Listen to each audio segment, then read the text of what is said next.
राम राम राम राम राम राम राम राम राम नारायण नारायण। संबंध। द्रोणाचार्य के पास जाकर दुर्योधन क्या वचन बोला, इसको आगे के तीसरे श्लोक में बताते हैं। पश्यैतां पाण्डुपुत्राणामाचार्य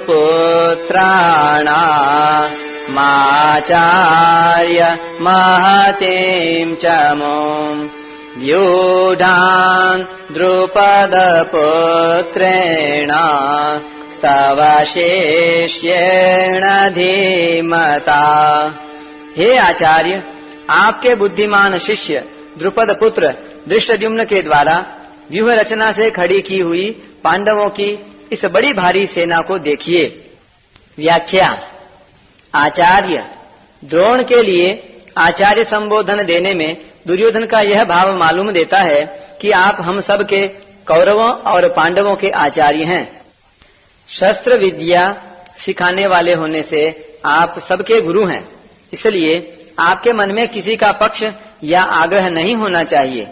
तव शिष्येण धीमता, इन पदों का प्रयोग करने में दुर्योधन का भाव यह है कि आप इतने सरल हैं कि अपने मारने के लिए पैदा होने वाले धृष्टद्युम्न को भी आपने अस्त्र शस्त्र की विद्या सिखाई है, और वह आपका शिष्य धृष्टद्युम्न इतना बुद्धिमान है कि उसने आपको मारने के लिए आपसे ही अस्त्र शस्त्र की विद्या सीखी है।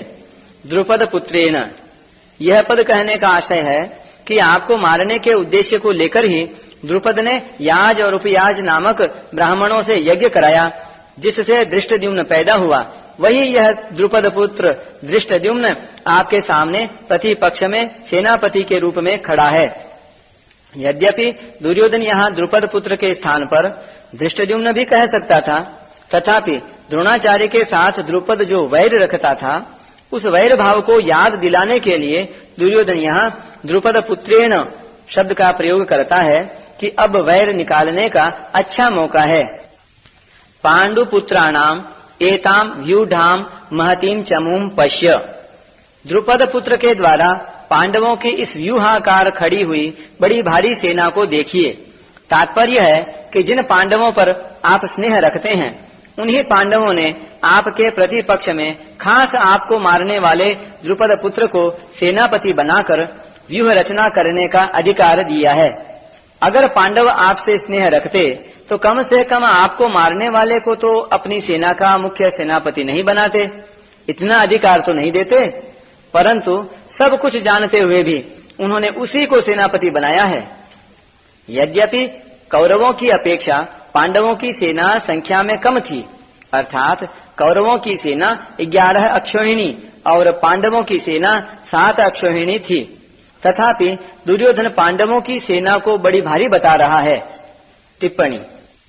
एक अक्षौहिणी सेना में 21,870 रथ, 21,870 हाथी, 65,610 घोड़े और 1,09,350 पैदल सैनिक होते हैं।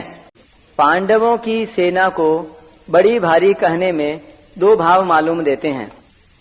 पहला, पांडवों की सेना ऐसे ढंग से व्यूहाकार खड़ी हुई थी जिससे दुर्योधन को थोड़ी सेना भी बहुत बड़ी दिख रही थी। और दूसरा, पांडव सेना में सबके सब योद्धा एक मत के थे। इस एकता के कारण पांडवों की थोड़ी सेना भी बल में, उत्साह में बड़ी मालूम दे रही थी। ऐसी सेना को दिखाकर दुर्योधन द्रोणाचार्य से यह कहना चाहता है कि युद्ध करते समय आप इस सेना को सामान्य और छोटी न समझें। आप विशेष बल लगाकर सावधानी से युद्ध करें। पांडवों का सेनापति है तो आपका शिष्य द्रुपद पुत्र ही, अतः उस पर विजय करना आपके लिए कौन सी बड़ी बात है। एताम पश्य कहने का तात्पर्य है कि यह पांडव सेना युद्ध के लिए तैयार होकर सामने खड़ी है। अतः हम लोग इस सेना पर किस तरह से विजय कर सकते हैं, इस विषय में आपको जल्दी से जल्दी निर्णय कर लेना चाहिए।